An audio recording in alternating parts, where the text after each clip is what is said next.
Okay, I'm going to switch over to our group of teachers who are here. Thanks very much. We have Donna in Ontario and Kate, who's also in Ontario, and we have Maureen. We have 3 Ontario people, and Janet from Northern Alberta. Looks like she hasn't been able to make it in. So we're going to start with Donna. Would you like to share some of the things that you and your students did last year, and anything you might have to give people some ideas on how they could participate in the project? Sure. I teach a grade 3-4 class in just outside Smith Falls, Ontario, which is about an hour from Ottawa. But our school is a very small rural school. We only have 240-ish students, JK to 8. And for us out in the rural community, for us to have any sort of field trips or experiences in the community, it costs a fair bit of money. It's about $200 just to drive into our town. So for these experiences, it's really difficult for us.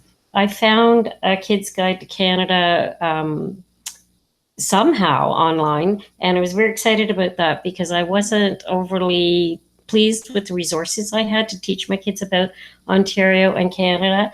And I thought this was a neat way for them to be engaged in something that's current, recent, all about kids, and, you know, best of all, free, I guess, for teachers. So at first we didn't do very much with it, but last year my 3-4 students were able to do quite a bit of learning in our community because I found some funding through the Ontario government so we could do community experiential learning projects. So my students created the questions, they decided on the places in our community they wanted to visit.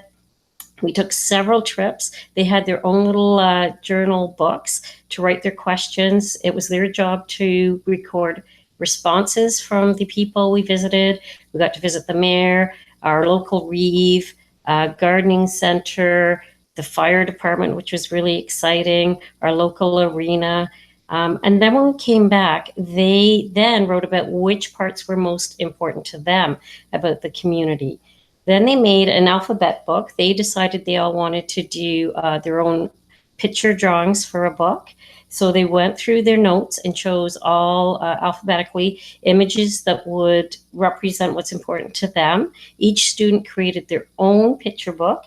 And then collaboratively, we created a class picture book about our community. And then I got them published and hardcover bound in a local publishing company, and it was all covered by this funding by the Ministry of Education of Ontario. And it was just a wonderful experience that we would have never had if it wasn't funding a Kids Guide Canada and that prompting this experience. But what I thought was pretty neat was I'm finding that although it's social studies, we're really learning a lot about our language, how to write good questions, how to listen to what other people are saying and get the main ideas from them. So although I didn't plan it, it has been a really rich resource for that. This year, my kids have been more involved in listening to the webcasts across Canada with students in BC and the prairies, and they're listening to kids talk about their own community, which they've really been interested and engaged in. And I found that a really invaluable resource. And I can't wait to take it further next year. Yeah, we would love you to be a participant in one next year. So is there something in your area that your kids would want to tell other kids across Canada? Is there something they have an interest in? I think many of them would like to talk about how most of them go hunting. And a lot of them fish. And we live very close to the Rideau River, but we also have lots of lakes. So I think they'd really like to tell that. They're quite experts on hunting deer and turkeys and other things that I don't know much about myself. Well, then let's do that next year. We're going to shorten our webcast next year. We're going to make them shorter. 30 to 35 minutes, and just have a couple of classes each time so that we have time at the end for the Q&A, because that's really when the kids get a chance to talk with each other. So we'll be in touch with you. Hunting and fishing, you're on. Great, thanks. That's awesome. All right, Thanks very much. And we're going to move to Kate, who is in Ottawa itself, in a city. So she has a very different experience. Kate, you want to explain and tell people what you did and if you have any suggestions for them? Sure.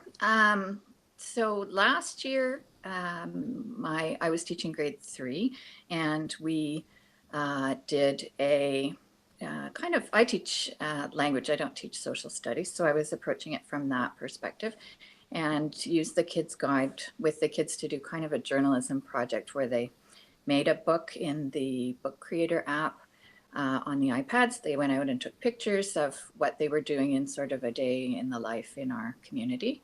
And we have kids from lots of different cultures, so they had some really interesting and neat experience to share with each other, and then I think with kids across Canada. So we put together a book that way, and kind of a photo essay, or each kid did a spread that was really, they enjoyed it a lot, and it was a good media project.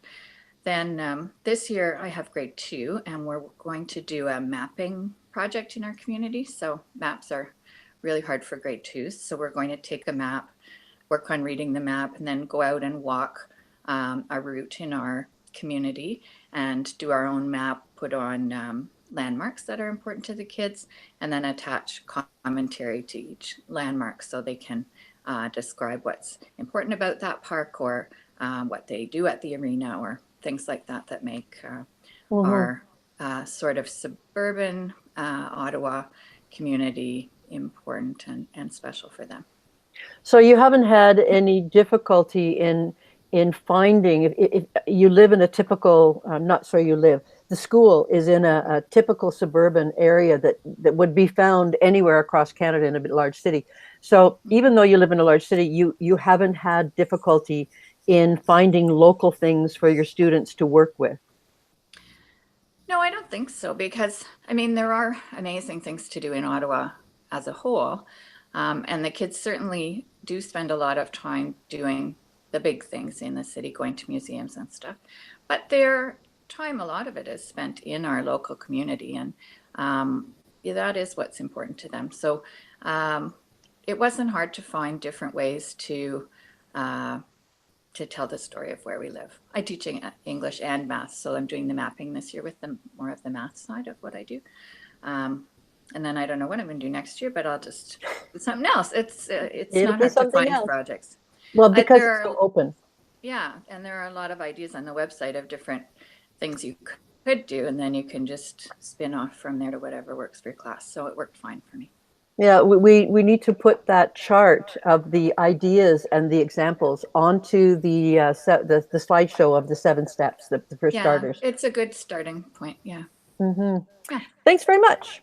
And Maureen, you teach. I'm not sure. You have to tell me what grade you had last year and this year. Both grade 3. So last year when we were learning about the project, we were trying to figure out what we were going to share about Waterdown. Waterdown's a small community. Maureen, I'm just going to interrupt you a little bit. We're having your volume's really low, so I wonder if you can maybe get a little closer or try. Okay. Great, and I'll be zoomed right in here. Does that sound any better? Yes. Okay. So I'm in Waterdown. It's about 20,000 people, and we were trying to figure out what we could share about a small community. So we just sort of brainstormed as a group, came up with some suggestions, like just to share what we do or what places we visit on a regular, everyday basis in Waterdown. If you came as a tourist, what would you like to see? We wanted to show, of course, our school.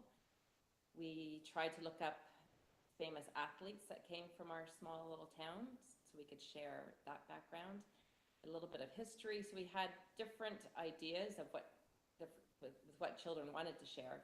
So we decided we'd do little mini projects, and everyone signed up for what they were interested in doing.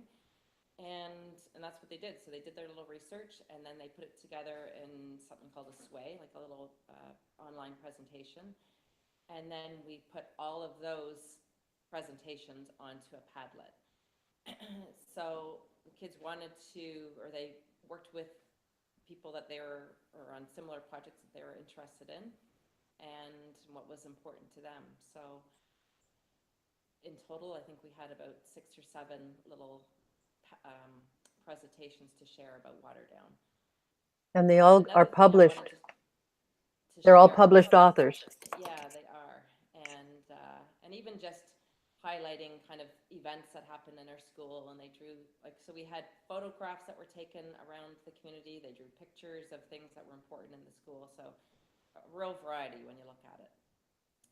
Another thing about the project that my kids really enjoyed last year were the mystery class challenges. And what they were, or what they are, is every day there was a new chat or a new clue given leading up to trying to figure out that mystery class at the end. So we started on Monday with the whole map up on the smart board and looking at the first clue. And then every morning when they came in, the second clue was written on chart paper.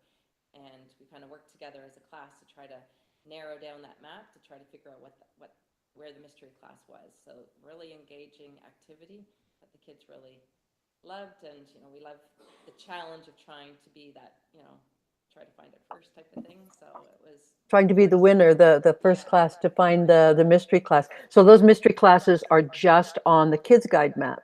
So it's not just like anywhere in Canada. They're actually looking on the Kids Guide map, looking at the different classes that are there and working out who's the class of the month. Yeah, and it was great because it really took you into the map. So we had to actually go into the different classrooms' artifacts to find, you know, especially when it got down to clue 4, clue 5. So it was great to get to know what the other people had put on.